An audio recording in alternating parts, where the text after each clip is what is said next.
Welcome, everybody, to our third episode of Cats Chat Pod. So excited to be back with you guys after last episode having Jeff Shepard on. It was a wonderful time. You guys were wonderful with the shares, the follows, the everything that you all did, the likes. We appreciate so much. Mark, hopefully your day has been great. Your week's been great since the last time I seen you, even though we're brothers, live really close. We don't get to see each other quite a bit. You know, I've explained that to people before. They think because we all live in the same area, we just like, I don't know. They must think we have cookouts every day or something. But I'm like, no, we don't see each other often. We all have our own families. We're busy. Everybody getting ready for school to start back. So, yeah, it's been a pretty good week. Just trying to enjoy the last week of freedom before it's back to the grind. I understand. Unfortunately, I don't have to worry about that because the grind don't stop when you work retail. But, you know, we know everyone that's here watching the podcast right now is not wanting to see us or even hear from us. So we'll go ahead and get into it and bring up our special guest on this. Mark, I'll let you do the introduction because you have that pure voice. Yeah, from the University of Kentucky, your associate head coach, your tight ends coach, your recruiting coordinator, and your NFL liaison, Mr. Coach Vince Marrow. How you guys doing? Busy day. This week, it's day 4 for practice and got NFL scouts. So I'm trying to do a lot of different things, but I'm very happy to join you guys' show and look forward to spending some time with y'all. We appreciate it so much, Coach. We know you're busy, especially this time of year. One of the things I wanted to talk to you about, Coach, was just I know you and Coach Stoops grew up together, correct? Yeah, I've been knowing Mark since Mark was probably 12 or 13 and I was 11. My older brothers played for his uncle at an inner city school in Youngstown, Ohio, and it's probably the first time I met Mark. And then we ended up going to high school together, playing basketball and football, and his dad was our high school coach. Awesome. That's kind of neat. So you kind of know his whole family then. Yeah, our families are pretty close. It was a lot of kids. We were kind of similar. We joke about it. We were the white versions of the Stoops, and they were the white version. We were the black version of the Stoops, and they were the white version of the Marrow. So we always we were like kind of close in age and stuff. So gotcha. That's awesome. Each kids. Mm-hmm. Well, I'll go ahead and tell you, I'm sorry my headphones weren't working as soon as I brought you on there, so I couldn't hear a little bit. But we're Mark and I are brothers, as we mentioned there. We're not your regular sports media interviewers like that. We like to get to know each other as families, more or less. Like I alluded to earlier, there's a rock on top of Mark's house when he was first building his house that I needed his attention. He still didn't have a phone. So I just tossed the rock on there, got his attention. And, you know, so I love hearing this about you guys. I know I seen a video the other day of just you and Mark hanging out. I think it was with Kentucky Sports Radio. I really loved the chemistry that you guys have and digging in some more information. I'm seeing how close of a bond that you all have. Is that something that spews over to how you all act with your teammates or your players and everything too? Yeah, I'm Mark's the head coach, and I'm up under him, and even though we're friends, I still have respect for the dynamics of the job. Mm-hmm. But we're pretty similar. We come from Youngstown, Ohio. We really have values the way we deal with our players and how we just deal with people. Period. And I think Mark's a player coach. Guys love playing for him. Mm-hmm. I think the culture is very good here. Absolutely. With the transfer portal we not really lost guys that we really didn't want to, lose. Sometimes Mark, guys left because they had an opportunity to go somewhere else and start. And one thing about Mark, he's always about the players. So if they got a better opportunity, he's going to be for that now, but that can hurt you in depth sometimes. But at the end of the day, it's about the players, man. I think that's one thing that's kind of always, led me to love the fact that you and Coach Stoops work so well together is the love you guys have for these kids. I'm a high school math teacher, so I always like to just give everything I can to these kids so they can be the best version of themselves. And I think that's kind of what drew me to, like I told Michael, I said, if we're going to interview anybody, I want to interview Coach Marrow. Oh, I feel privileged. I tell you what though, man, you must be a really smart guy because being a math teacher, that's that's big time stuff, and that was one of my hardest subjects. So he fakes it. It's a calculator, man. Let me tell you. Yeah, you got to be pretty bright, man. The Lord has blessed me with a little knowledge. It's only a math, though. I can tell you that. Okay, but hey, you got to take what he can give you. Exactly. Let's be honest. Our mom was a math teacher too, so it's all from mom. That's where it all came from. Okay, all right. But let's get in a little bit to the football part of it. A lot of predictions been going on as far as the record, what we project, blah, blah, blah.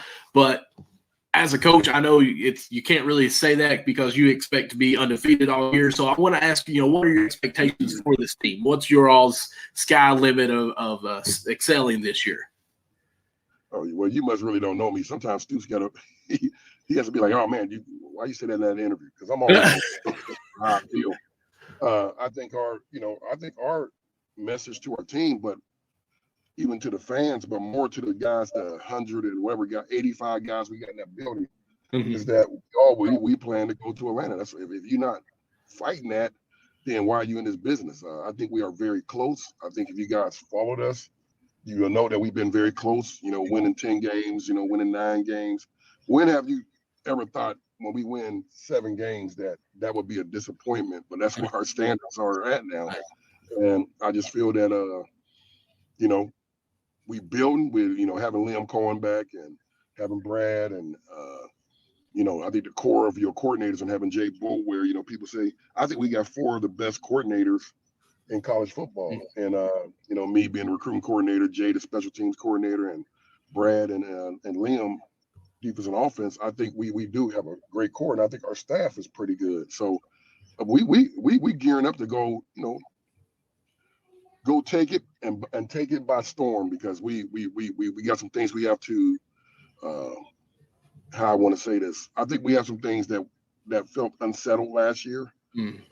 We looking at some things, a lot of games that we need to go and win, and I feel really good with the team we got. I know. Go ahead, Mark. Go ahead. I just, one thing, difference in the past, run heavy, pass heavy on different years in and out. Having Coen back, which you kind of mentioned already, what can we expect on the offensive side? At least, are we going to be more balanced? Are we going to stick to our run? The big blue wall might be back. What's the offense going to be looking like, especially with your tight ends too? If you know anything about, where we from, Youngstown, and the head man being who he is, we have blue collar guys, and I think our team's always gonna take the identity of the head coach. And last year we just didn't like that. We always gonna run the ball. We always gonna run the ball. But I think if you look at what we did in 21 when Liam was here, I think you'll see a variation of that. But we have some really, like you said, we're really balanced offense, and we have some real good skill. And I think we addressed the O-line. I feel really good about the 4 guys we brought in, along with the guys we had. So, that wasn't going to sit well with Mark Stoops. So, immediately when the season was over, me and him had conversations, and we looked and said, what do we need to address? And we went out and immediately addressed it. I don't think what people understand, the 2 guys we got in the portal, the 2 tackles, them guys were very highly sought after guys in the portal. Trust me. I think that's one thing that's always amazed me with you guys is your ability to recruit and get people to come in and buy into just the family atmosphere. Like it, I remember the Kentucky football when you were just hoping we'd beat a rival. That's all you were hoping for the entire year. Yeah. And you guys have created an atmosphere that's absolutely awesome. Oh, yeah. Yeah. When I first got here, man, I'll never forget it in 13 when I think we finished like 26 or 20. We finished out of the top 25 and recruiting like 26 or 27. And I remember the fans and the media were going nuts. Like, wow, this is pretty good, because before that, I think the highest they ever was ranked like 50 something. And they constantly was like even in the 60s sometimes. And so I remember we was like 26 or 27. And when I had the recruiting, it was signing day, and they was like, man, this is so awesome. I said, well, wait till next year. Because we didn't get a full year to recruit. I was in the 10 championship. Mark was in the ACC championship, national championship. And so we really didn't get a chance to recruit. So the next year, we went from 26 to 11 or 12, and that started the whole thing. That 14 or 15 class propelled us going to now 8 straight bowl games. And and I think people, they say, hey, well, we develop like we just like a developing program, which we are. The NFL say we develop more 3-star guys than anybody, but we sign a lot of 4 stars and 5 stars. I mean, we have a mixture of guys that we get, and I just think we look at the type of people we want. We bring them in this culture. The fan base is real good, and I think the families fall in love with that. I know I've fallen in love with watching 24/7 Sports or 247sports.com just to watch during the offseason for you guys and see who's the prospects. And I mean, I was on that roller coaster, the lows when it was the 60s, the 50s ranked. And then I'd see Marrow out there recruiting these people in Ohio, flipping people from Ohio State. I'm like, okay, like this guy, he knows how to recruit here. Okay. And just see some of the 4s, the 3s. And, of course, you mentioned, Josh Allen, a 2-star coming out into college. And then, was he a first overall pick, or at least Jacksonville, the pick from there? So, yeah he was a 6th pick. The 6th pick. Yeah, first round anyways for Kentucky. Like the last time that happens was like Tim Couch back in the 90s or something like that. So, one thing I do want to mention here, kind of talking with this recruiting stuff is, do you think how Kentucky's played in college has helped how Kentucky plays in high school now? Because, we're getting a lot of in-state recruits as well. And, yes. and is that something you all focus on as well? Yes. So what happened, I remember when, and God rest his soul, when Coach Slarman was starting to really, get sick, Mark asked me to take over because remember I was just in Ohio and Pittsburgh, and then I do like some national recruiting. But he asked me to take over Kentucky. And I remember taking it over, I think maybe 19. And we wasn't getting kids from Louisville. I don't know if you do your research. We really wasn't doing that well in Louisville. And I think that that year or the next year, Louisville had 5 guys that were Power 5 guys.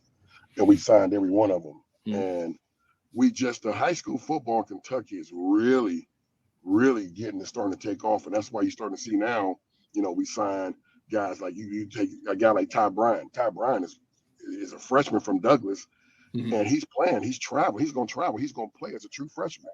You got I can go down. I mean, you got different programs in this state that are really, really good. There's probably about 8 or 9 schools that are producing guys, and other schools are popping up with guys. So football is really getting really strong here in this state. It really is. Yeah, I think y'all have got like 3 or 4 guys, it seems like, at Douglas the past 2 or 3 years, even Belfry, more Eastern Kentucky where we're at. You guys have been all over in the Louisville, like you alluded to as well. So it makes it fun. Mark, as a high school teacher, he does the announcing too, just to see some of these boys that you mentioned. Corbin, I think y'all have even been in touch with some players. To see these guys in the mountains, and then getting actual national attention, Kentucky recruiting them as well. I mean, to me, that's awesome for the state alone. And then to see them to wear the blue and white to continue to represent us at our home. I mean, when you guys come out of the locker rooms, go running down the field and the Kentucky flags there, like that means something a little more to the boys that are actually growing up here too, I think. So I love that part about it for sure. Right.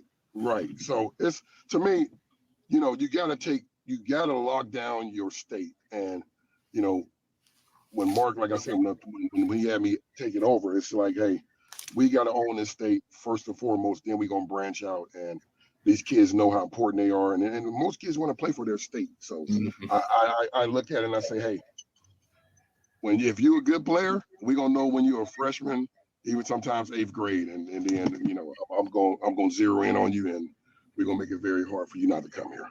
Awesome.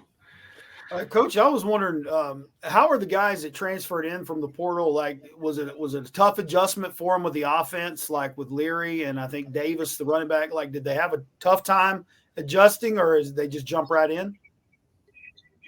Well, it's whether you go anywhere. Even when I played in the pros, you went to a new system. You got to learn it. But when you're a football person, it actually your instincts and your smarts takes over. And was it an early adjustment for them guys? Yes. I mean, even the linemen we took. But I'm very confident them guys are where they at right now, and they really, really, really adjusted to this offensive system. And then you got some guys on defense. We run a complex defense.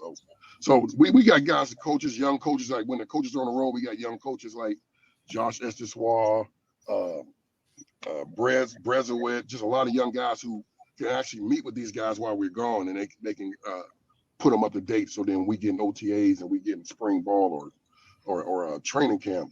These guys are already ready to go. Now, you mentioned playing in the NFL, and I also know you played in NFL Europe. You want to talk a little? I don't know a thing about NFL Europe. Like, how different was that? So I think people don't understand. NFL Europe was the NFL. It was owned by the NFL. It was it's just like it was like a farm league to just like AAA baseball. Okay. So I mean, we had guys like Kurt Warner. I mean, a lot of guys. NFL Europe was a league to where when I played. So he also coached it there too. So when I played my first 5 years in Buffalo. Then I went to Carolina. Then I got injured, and the Bears signed me, and then allocated me to Frankfurt Galaxy. Was one. We had like I think 10 teams, and NFL teams where they were allowed to allocate some of their young players or guys that needed to go back and play. They can allocate 12 players a year to different teams, and so all teams allocated players. And then you would go in March. Training camp would be in March. You had cuts, so you had to make that team, and then you'll go to your designed places, and then you'll be there till we went to the World Bowl, which is like the Super Bowl. So you went to the World Bowl, that's in June, and then you got 4 weeks to get ready to go back to your training camp in the NFL in July. So it was a very good. Man, I got to see the world, and then when I went back over there as a coach years later, they hired me as one of the coaches. So I coached in Frankfurt and I coached in Berlin, and it was really a great experience. He was coaching pros. I mean, a lot of the guys that was on pro rosters, they were just young guys. They made pro rosters, so it was a great experience. That's awesome. Coach, I know we're up to 15, 16-minute mark here, and I know you've got a busy schedule going on. You kind of mentioned some stuff earlier, so we'll go ahead and start wrapping this up real quick. We can't let you go without hitting you with some hot seat questions here. You ready? Yep. Let's go. All right. Real quick, Mark, I'll let you go. I'll go. You go. I go. Sound good? You go ahead. I think you've got the list. Oh, I mean, I didn't know if you want to ask anything. All right, Coach. Favorite superhero? My favorite superhero was it was Superman. Superman. Okay. Favorite food? Spaghetti. Oh, I knew I loved man after my own heart right there. There we go. If you didn't play football, what would be your favorite sport? Probably would play. Well, what you don't know, I was an All-American in basketball in high school. I played basketball. Okay. So I played basketball. All right. If you didn't coach or do anything with this, what career would you want? I'd say two things. Either I was going to be in the FBI, or I would probably been some, dealing with the.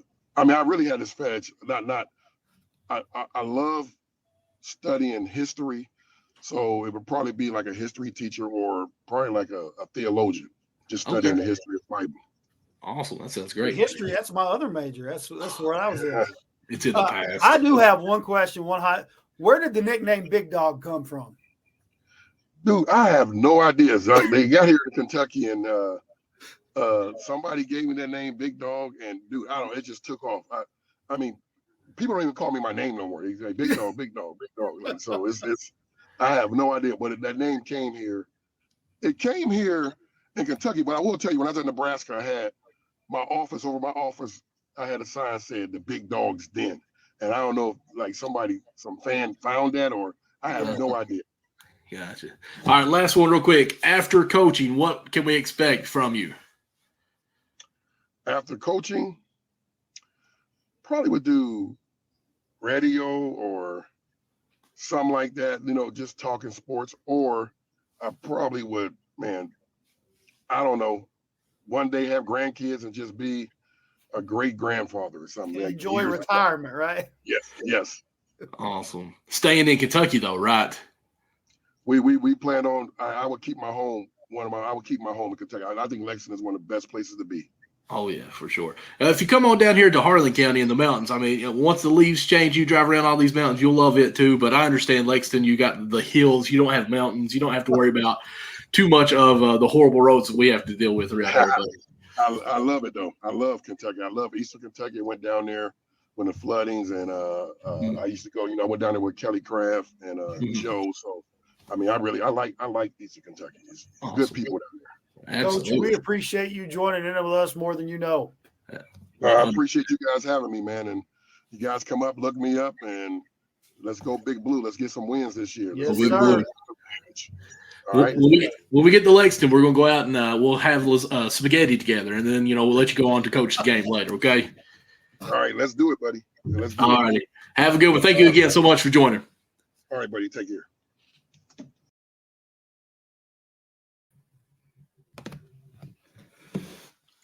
All right, we are here with you guys. Sorry for the transition we got going on there. We did have to do this recording a little bit earlier today, so I try to position myself, keep my shirt fresh and clean and everything to mock what you all were just watching. So, Mark, awesome opportunity that we got right there to talk with Big Dog Vince, Coach Marrow. So much fun. He was a cool dude before we started recording that, and just the conversation we had with him, and even a little bit after. How was the interview? How did you like it? I mean, I hated that we couldn't do it live. That was one thing, but it was just awesome to get to talk to him. Very down to earth guy. Like, he hails from Youngstown, Ohio. And, when I found out he grew up with Coach Stoops, they played football for Coach Stoops' dad. I'd seen another interview he did. He likes that small town feel. And I thought he was just awesome because he has that. They've developed this family chemistry kind of with Kentucky football. And it's addictive. Everybody, it used to just be, hey, when's basketball season? And now, we get excited for football season. Yeah, we get sports year round now when it comes to Kentucky. And, it's not just something that's happened right now. This is something I think even Big Dog talked about 6 or 7 years, the last decade, how Kentucky, I think 2019, he really emphasized it. I mean, we've got a 10-game winning season. One thing he did mention, if we go under 7 games in a season, if we win less than 7 games, it's a down year for us. We've got Kentucky, we've got basketball, we've got girls basketball. It's been good. Our baseball team's been good. Archery's been great. Gymnastics is year in, year out, top of the line. And of course, volleyball did pretty well. Was, they've been ranked past 2 years, I think it is now. So, I mean, I think they won the SEC last year, didn't they? Volleyball? Possibly. I'd have to go back and look that up. But that's one of the things that, I love about it. I even saw one of the linemen for UK in an interview talking about, they were asking that question when they got on the whole where Calipari and Stoops are it's a basketball school, it's football school. He said, man, we're an all around school is what that line is. Sports school. He said, look at all the good, and I mean, a lot of schools in the SEC are built like that. Mm-hmm. They have several programs that are just amazing in different areas. But it was just an awesome opportunity. Caleb just there we go. It wasn't the SEC, it was actually NCAA. They won it 2 years ago. So, okay. Yeah, I knew that they had been very, very good recently, but I'm just saying it's an all around school that just sports in all aspects. That's one reason I was like, when we started this out, we started talking about just basketball. I said, man, we need to bring in a little bit of everything. Football. I want to do some women's basketball. I've already been in contact with Macy Morris. And I was going to leave it like a cliffhanger there, but no, you just went ahead and just throwing it out there. I just let the cat out of the bag. Oh, cat's chat. But anyway, cat's cat out of the bag. Anyway, it was just an awesome opportunity to get to interview him. He's and we're gonna have to go to Lexington now and take him out for spaghetti. Yeah, absolutely, hands down. Just because we get spaghetti and what is it? I said it earlier with you. Is it Mahone's, the restaurant up there, or Malone's? Malone's, I think. Malone's. Yeah. Maybe we'll go to Malone's, get some nice food with him, and be like, around us three, you can say Big Dog to any of us, and we'll probably turn because we're pretty big fellers. But you know what? I never would have thought, and I'm just going to kind of talk. I know we're live right now, but I'm just going to talk to you, Mark Everett Lawson. I never would have thought in this Catch Chat opportunity that we kind of just threw together, really. I mean, it's something, I've been doing podcasts for 2.5 years now, just with NBA, baseball, the backstop banter, but and different things like that. And I wanted to do something, one, with you, and two, about Kentucky sports. And we're on episode 3, and we've had Jeff Shepard on the second one, and now we've just had Vince Morrow with us. Yeah, I mean, it's been an awesome opportunity. It's been an awesome experience so far. Like I said, when you first asked me to do it, I was like, dude, I'm a play-by-play guy. I'm not built for podcasts. I'm not built for just talking different things. But I think it's one thing kind of universal in Kentucky. You can sit down with about anybody and talk about sports. Kentucky sports. Well, yeah, Kentucky sports. But I'm saying it's just like if you go to Cincinnati, you can go to any area and talk to them about the Reds or the Bengals. Right. Same way in Tennessee. You go down to Tennessee, it's all Vols. You can go anywhere in your – like this is something you could just go to the barbershop and have an hour-long conversation about. So it's not hard to do. Like you give me some topics and we can talk about Kentucky sports all night long. Speaking of Reds, let's just go ahead and say it. Michael Lorenzen just threw a no-hitter for the Phillies. Wish he was still a Cincinnati Red guy, but you know what? They were going to trade for him, but we did not. But yes, but I loved his shoes and a great story of his. If you guys know him, he's a starting pitcher, but can also play outfield for the Reds in a few years. And his father had passed away, and I think the very next game was Father's Day, and he hit a home run. Very emotional. I'm sure you've seen it on social media somewhere play because it plays nonstop, basically. But wonderful guy, wonderful athlete, and congratulations to him on that, of course. So with that, Mark, I guess you want to go into some of our topics that we actually got here? Let's move into our topics and get some folks discussing with us. So let's go here. Here's what I want to start with first. Who is your favorite MLB quarterback of all time at Kentucky? Now, I want to almost do this with a two-part with you. Favorite and who you think the best. Because, they may not be the same answer here. Oh, my goodness. To me, it's not tough. I mean, to me, my favorite is I got to go with Tim Couch. Okay, see, I'm not with you on that, even though I've got an here's why. He was a Kentucky boy. Just from over the mountain in Leslie County, we kind of had a connection. We knew people that knew him, and I still got my autograph. Tim Couch football. Like I believe when he went to the Browns, if he'd had an offensive line, he would have had a lot better career. He was probably one of my favorites, just because at the time when he was there, that's when I was really into sports. You know what I mean? Oh, yeah. It's the 90s. I'm saying, I was growing up not too much younger than him, you know what I'm saying? Like seeing him go play for UK. He's probably one of my favorites all time in my generation of watching him play. And a close second to that, I think, would be, and not because of how he played, but because of just his style. I liked Jared Lorenzen, man. I love the fact because he got out there, and for a big boy, he could hefty lefty, and that's why I like him. I'm hefty, and I'm a lefty. And I mean, if you're just going skill, let me hear your favorite. Who's your favorite? It's right there. It's J-Lo. It's I'm about to say Jennifer Lopez on that because they called him J-Lo too. One of my favorite pictures that I ever seen of him was they did. I want to say it was his junior year, and they had all of his offensive line and him in a picture and gave him a lineman jersey number. And it's like, can you spot the quarterback? Because without a helmet, they're kind of different. It's weird to see their actual faces when it comes to football. And I remember as a kid looking like, wow, this guy's a big guy and he can still handle his own and play the quarterback position that everyone dreams to play. Like, I don't care what football you play, you want to be the quarterback at some point in your life just because that is the spot that gets all the attention. It's in every single play and you're making the calls. So Jared Lorenzen, even when he played for, the arena football team, came back after he was a highlight for social media on that. I want to say it was like the River Cats, maybe. But, Jared Lorenzen, what he's done with the size that he was, rest in peace, Jared. Of course, his battle with, I think it was a heart disease of some sort. He was on a weight loss journey, and it's just his health caught up to him in the end, and, he lost that fight. But he was my favorite. You had to love him. Yeah. There were so many times that he was about to get sacked because the line was not up to par back then in the 90s, early 2000s.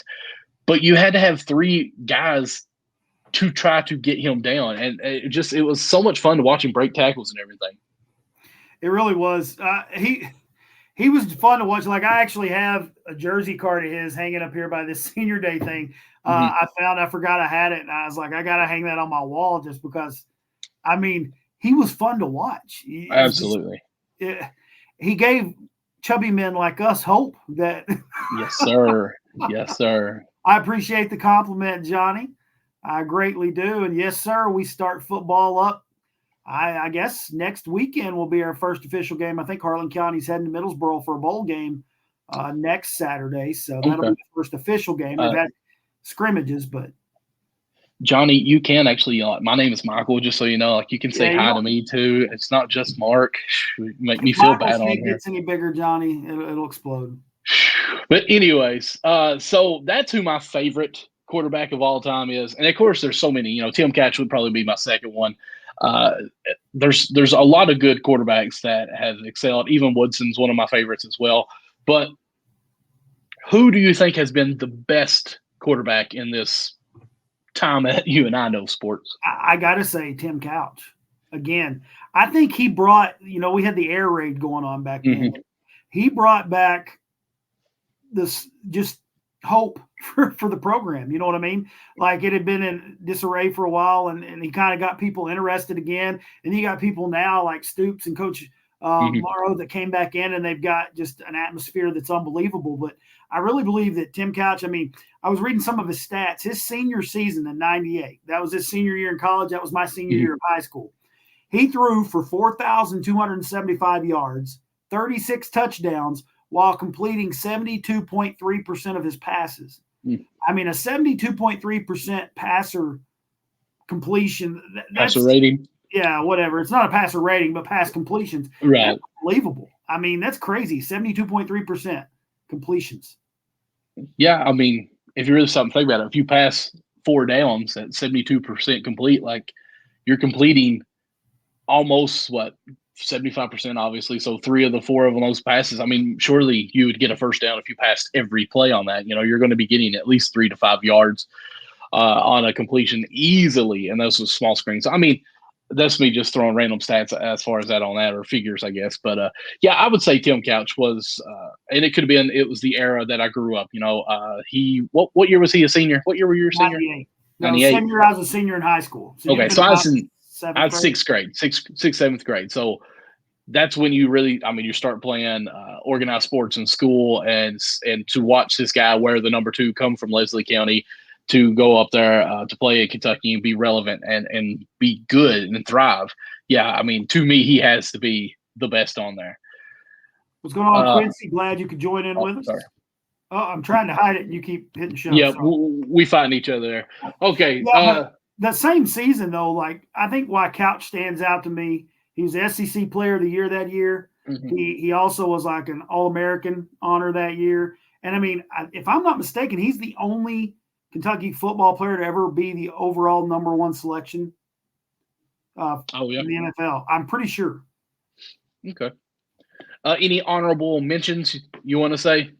Well, I mean, man, there's been so many quarterbacks that have been just amazing. Like I said, Jared Lorenzen, I mean, he was just fun to watch. And not only was he fun to watch, I mean, but at 6'4", 290 pounds, the man had a cannon. He could throw the ball. And I'm going to be honest, Will Levis, he had a lot of hype, man. There was just something about him, the swagger. I did like. I'm not going to say he's an all-time great because he wasn't here all 4 years. You know what I mean? It's not like you can do that. But, like, as far as one of the ones that rank up there. Now, I'm sure there are quarterbacks from years before I was around. You know, you got people like Babe Perilli back in the 49 through 51 that played. You are obviously looking that up right now. Yeah, I'm looking it up. I mean, you get back to other quarterbacks, Andre Woodson, Mike Hartline. I'll be honest with you, when Lynn Bowden Jr. went back and played quarterback a little bit, that was fun. It was fun to watch, but I'm not bad mouthing him. Right. Yeah, I mean, just the willpower from him. Athlete he was, kind of like Randall Cobb. They were just fun to watch. Since you mentioned both those names, let's just go ahead and transition to our other topic. I'm going to bring up the banner first, and then I'm going to go get the graphic. Just a start bench cut. We put this on Instagram, but I've got to go get this here. So hopefully, guys, I think we put it on Instagram and Facebook. We did get some comments. Some of the comments actually surprised me because, well, I'll get into it in just a second. I think a couple of the comments I saw, I agreed with totally. Okay, so here it pulls up. I've got start bench cut, and of course it's Garrett Johnson, Randall Cobb, and Lynn Bowden. Bowden. That's right. I always want to say Bowden, but it's Bowden. As far as your start, sit, and cut, Mark, I want to hear what you got. Randall Cobb's my starter, man. Okay. He's proven it. He's had a long NFL career. Just great athlete all around. I would bench Bowden. He'd have to be the bench, and I'd have to cut Garrett Johnson. Thank you, Johnny, for including me in this. I appreciate that. What about you? See, when I did this graphic, I actually thought the answer would be Bowden as far as what everyone else. I'm like, you know what? Bowden was a solid athlete. Skills galore. You see his highlight on, again, the reels on Instagram, going back. He actually, I think, was the punter in high school too. And there was a botched snap. He got it up, couldn't get the punt off. So what does he do? He runs I think they gave him credit for a 101-yard touchdown. Instead of punting the ball, let me just go create. So the man was an animal on the field. The heart and desire that he had, it just, he went from wide receiver to run quarterback and run the Wildcat offense basically, and still won games with it. So I thought everyone would lean towards Lynn Bowden on this as far as their comments and stuff. But Randall Cobb was just a different level of athleticism on wide receiver. Ran perfect routes, could get the separations, pick up loose or really low balls, one hand, catch and different things on that. And then I even thought about, and I hate to do this, but I'm going to. Randall Cobb is still in the NFL. I want to say he's at like 11 or 12 year in the NFL. Of course, with Aaron Rodgers, who's going to make any wide receiver excel in the NFL, but he still plays well. He had 1 year with the Dallas Cowboys. Thank you. Love Kentucky players playing with Dallas Cowboys. And Lynn Bowden is barely making teams right now. And I'm not taking anything from him at all. I'm just saying, it's hard to say that you're better than this guy when the other ones had a huge tenure in the NFL alone. And this is not taking anything away from Garrett Johnson either. It's just Boone Johnson was great too. Know him as a wide receiver. Mm-hmm. You've not seen him in any other role. Mm-hmm. Both of these other players, they're more universal. You can use them in different spots. Mm-hmm. I call it, like in baseball, you call it the utility player. Utility. Kind of like what they were. Yeah, Randall Cobb, actually, I think he ran the ball a couple of times, not too much. We didn't know what they were going to do with him coming out of high school. He was from Tennessee, did play running back quite a bit, was a catching running back, and, of course, wide receiver as well. So, yeah, he was just an athleticism. I can't say that word. Why am I even trying to make big words up? Mark, I should stop after two syllables on words. But he was just a freak athlete, and any way you could get him the ball in any area of space, you're going to let him create. He's going to be great. So, yeah, Facebook, I've seen 3 or 4 people saying that Randall Cobb was their pick. I was like, wow, I thought I was going to be the only person to say Randall Cobb. So even you saying it makes me feel better on that as well. Yeah, when you first shared with me that we were going to do this, I immediately was kind of like, well, I know it's going to be Cobb and Bowden. Mm-hmm. And that was taking nothing away from Garrett Johnson. Like I said, it was just the athleticism of both of those two playing in multiple positions. Mm-hmm. And then when I saw other people were picking the same thing as me, it made me feel pretty good too. Something. Yeah. So let's see here. Guys, it's a little bit of a different situation. We usually try to do about an hour of an episode. Oh, appreciate that. I didn't even know that there's comment up there. Rob, the Wildcat offense. Yeah. So, yeah. Yeah. I agree with him that his teams were probably weaker all around as a team than Bowden's teams. And I think that did make Cobb stand out a little more, but I think he would have been good on any team. Oh, yeah. And I am going to quit sharing my screen here. I apologize. I'm going to try to see if I can find for our next segment, if you will, a record prediction as I get it to pull up here. See, this is one of those areas I always struggle with. Record prediction, because I'm kind of like Coach Marrow there. You're going for Atlanta. So that was Coach. I apologize. I'm trying to get this to work right, and it's glitching on me. Okay, there we go. But I'm like him. Like, to me, you want to have a perfect season, run the table, but not being a coach, I can step back and be more realistic. Now, me personally, I want to say 8-4. 8-4. Okay. Now, do I think we have the ability to get some big wins? Yeah, I think we do. You know, a lot of people are saying, yeah, but we lost Levis, we lost Rodriguez. Yeah, but you also have Leary stepping into the place for Levis, and you have, I think it's Davis came over from Vanderbilt. So I think, to me, I think we have the ability to give. I think we can show some teams, give them some trouble this year. You know, I've seen some different predictions, and it just seems so random, really. I'm trying to pull up a schedule here. I don't know if it's showing up on your end yet or not. It's not No, it's not. Okay, let me get a little bit closer here. I've seen people go from like 6 wins to 10 wins. And I don't understand how people can be so different on this. Wow, that's a 2021 schedule. That's about dumb.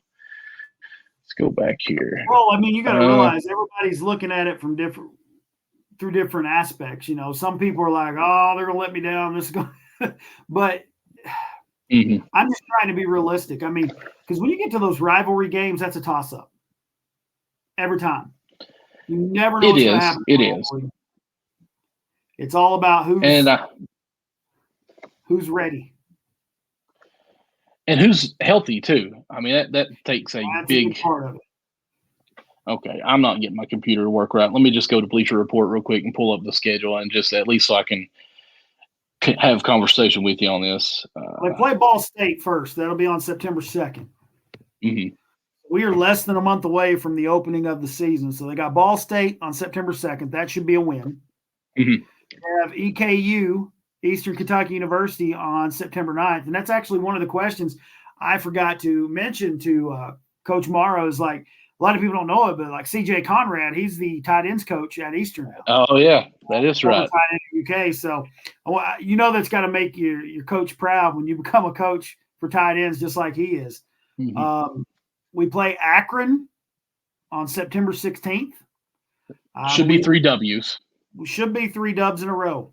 Now, on September 23rd, we go to Vanderbilt. Now, we all know what happened last year with Vanderbilt. I was at that game, sitting in the snow, watching that game. That was tough. That was a tough loss for me personally because I was like, man, I get tickets to a game, get great seats, and we had a bad game. I mean, that happens in sports. A lot of people automatically, man, they just want to throw people under the bus. I mean, everybody has bad games. Right. It's part of it. And it's just all of us seem to have a bad game that game, and it just didn't come together. Florida is the next. Well, what game. do you think, though, Vandy? You didn't really say. I mean, I think that's 4. I think we win that one. I've seen people actually say Vandy's beating us, and I don't think so. I think Davis will go in there with a chip on his shoulder. Transfer. Yeah. I think we'll beat Vandy. I mean, a lot of people don't realize we're deeper now at wide receiver and the tight end position than we've been in a while. Leary, you know, like Coach mentioned, they're familiar with the system now. I think they're going to be able to throw the ball around a little bit. I think so too. Of course, you know, he talked about running still, and one thing that he did mention was that the big blue wall, may be back after a couple of transfer portals that came through. I think you mentioned to the tight ends, big pickups on both tight ends there.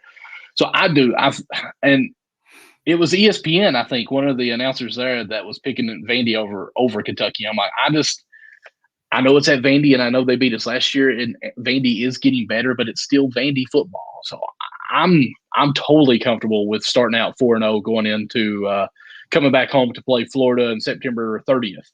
Now, and obviously, Florida's going to reload.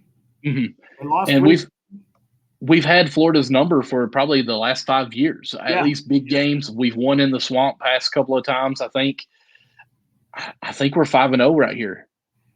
What do you think? We got a good shot. And I mean, if you're 5-0 going in against Georgia, that's going to help give you a boost. And that's going to get everybody talking like you could go, if you come in 5-0, the Kentucky-Georgia game could end up being like a game of the week. I look for that. Maybe college game day going down. Let's just be honest. Georgia's always good. Yeah, they're number 1 predicted right now in the SEC, East and West. So, I mean, and it's going to be a tough, like, do I believe Kentucky could beat Georgia? Yes. Do I believe they will? Man, it's why I hate calling games like that. I've never been one. My team's going to beat your team. I just take it a game at a time. What a loser of a comment. I just take it again. Yes, we're going to beat them. It's going to be tough. It's going to be a perfect game played by Kentucky, and we're going to win. Ready for this? Well, and the 28-21. Like you said, you got to go in healthy. Right. That's a key. You're going to have to go in healthy. You're going to have to have a perfect – you're going to have to play a perfect game. If you're going to play a team like Georgia, you got to go in there and, you got to be ready. Now, after the Georgia game, we travel we back home, and we're against Missouri. Well, do you think they beat Georgia or no? I'm going to be honest. I think it's a loss. I'm going to talk high and think that we win, but that's going to be a tough game for us to win, even in Georgia on the road. I agree with Caleb. Last year, Kentucky played Georgia the closest that they got played all year. I agree with that 100%. I believe we can play with them. That's one thing that's got me excited about Kentucky football. We are competing with teams every game. It's not you're just going in and getting beat by 40. That's what everybody was used to on the early years in UK. Yep. Like when I was growing up.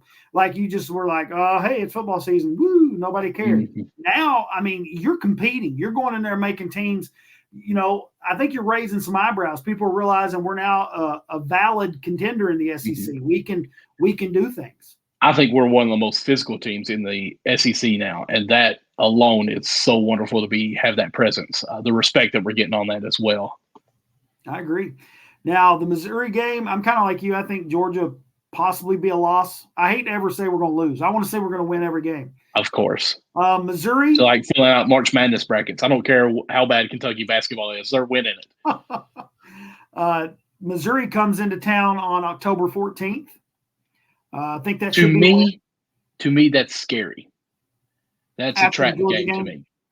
Yeah. The only thing that I think saves us as far as being trapped in that game, if we win or lose to Georgia, is we have that bye week before Tennessee too. Like that bye week, I think is so precious for us because we come off Georgia, we go against Missouri, and it's not that in-between game where you got two top of the tier. And Missouri's no slouch, of course, but you've got the Georgia, you got the Tennessee, that team in between you usually forget about.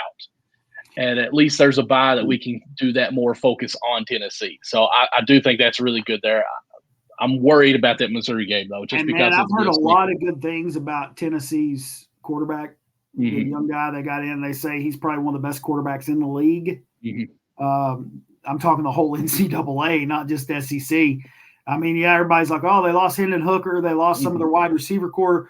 But the coach down there in Tennessee, he's reloading. And, they've got a pretty good squad. So that's going to be another – even though it's at home, it's a rivalry game. Anything can happen in a rivalry game. But I'm going to pick Kentucky. Of course. We can't say Tennessee on our very first talk about Tennessee in any sport on our show. But so going through October 28th, I've got them losing one game, and that's to Georgia. So I think that's what we said, 4-0 going in Florida. So 5, 6, 7-1 going into November. That's a great spot to be in, I think. Going on down through here, we've got, I think it's, Mississippi State. Yep. Mississippi State will be November 4th. I hate to say it, but it's so scary with that offense. Who coaches them now? Is it Leach? I think so. That's what I was – because that offense, he does like an air raid offense. And you're playing at Mississippi State, so – he can score 50 points or they don't score at all, it seems like. So I do think Kentucky's the better team all around, and their defense has reamped up quite a bit. I think we win that game, but I do think that's a scary game for us that we could easily lose because the very next week we play Alabama. But I'm going to say we are 8-1 going into this game. Now, the Alabama game's kind of everybody's automatically Alabama. They're going to pick Alabama. Right. Because it's Alabama. Nick Saban. They're going to automatically pick Alabama. I saw Alabama go into Tennessee last year, and the atmosphere in Tennessee was absolutely amazing.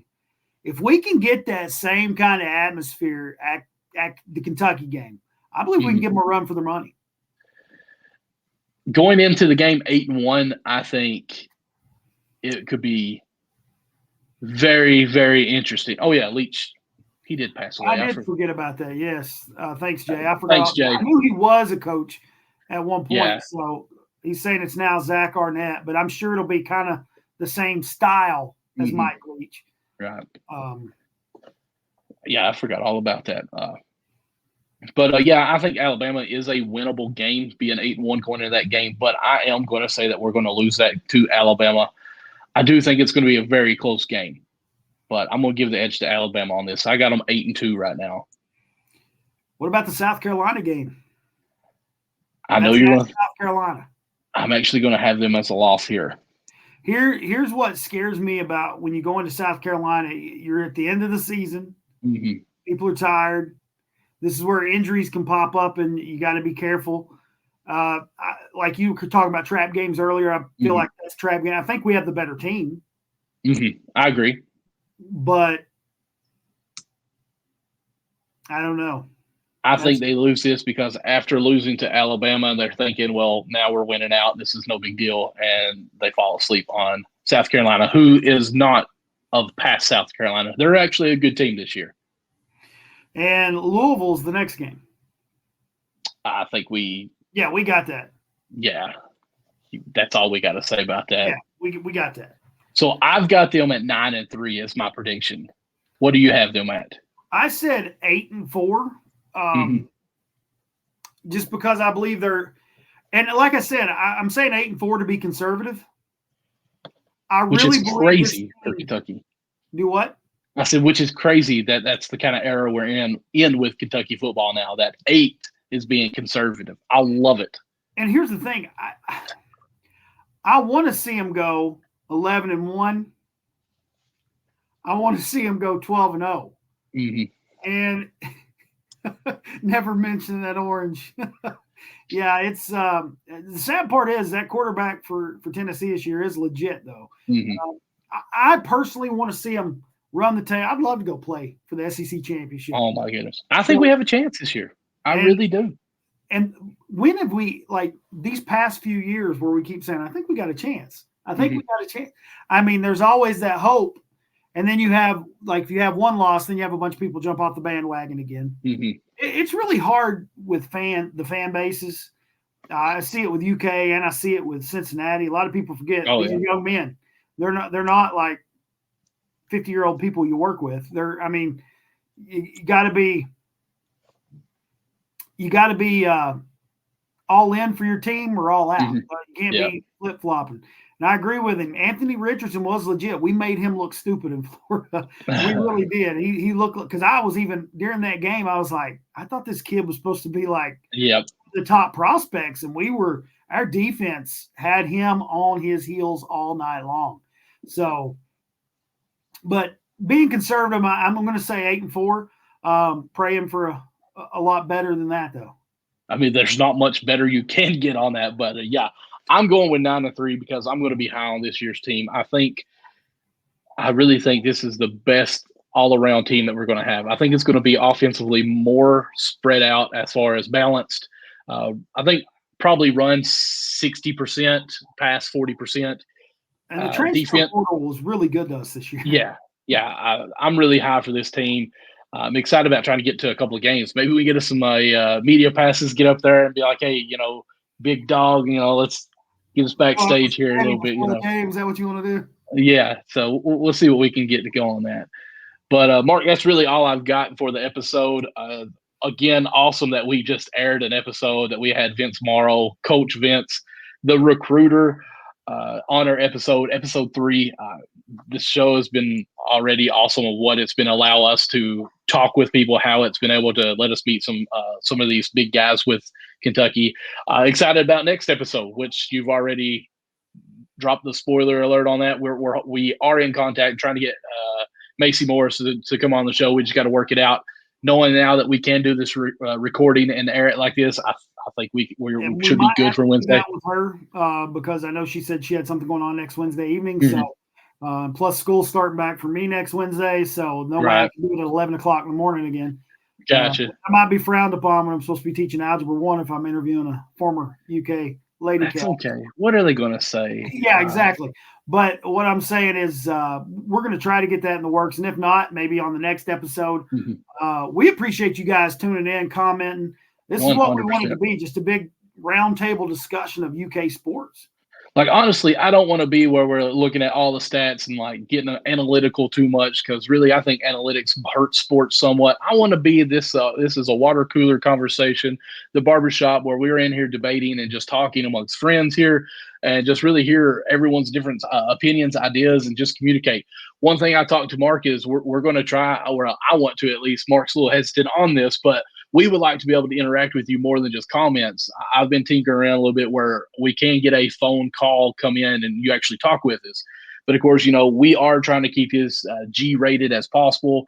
Both of us are of the faith, and we don't want to have anything out there that's just going to be too, harmful to one of our testimonies, for one thing. But just want to be able to keep this as kid-friendly as well, because that's one thing we love about Kentucky sports is, since we've done our second episode, this is now 3, I've had anywhere from 15-year-old people talking to me about this up to 70-year-olds talking to us about this. So, well, that's the thing about UK sports, man. It's across the ages. It's just something everybody knows a little something about. Everybody's got their own favorite players. Everybody's got their own ideas. It's just fun. So, Mark, with that being said, I said we go ahead and call this an episode. We are just under the 1 hour. I can't believe we actually made it that long with the interview and then doing our extra stuff. I didn't think we'd last that long. So awesome.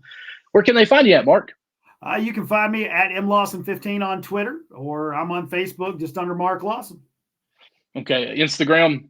I have an Instagram, and I believe that my Instagram tag is Big Daddy Lawson. I'm not really sure. Big dog. Big Daddy. Well, right there. Like, watch out. Yeah. All right. Well, you can find me MD Lawson00 pretty much on any social media platform. Of course, Facebook's just my name.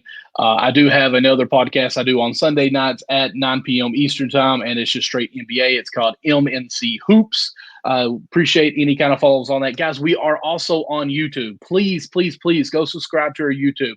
We've got to get that booming just as much as you all have on Facebook. We do appreciate that. YouTube.com/@CatsChatPod. So be on that. And we're talking about maybe doing a TikTok. We kind of mentioned that, where we can do some small reels, cut up our episodes, maybe give some top 10 players of each spot or something to that effect. So again, guys, thank you all so much. That does wrap up our episode. And you guys, let me just, if you guys have any ideas, topics you'd like us to bring out, just let us know. Please share this, get it out to everybody you can. We want to know what everybody wants to. We want this to be as interactive as possible. Yeah, absolutely. 100% on that. And if you guys know anybody else like pretty big with Kentucky, let me know. And I don't care to send them a text, because he's shameless. He'll message anyone. Shameless. But with that being said, guys, love God, love others, and love Kentucky sports. Y'all have a great day. God bless.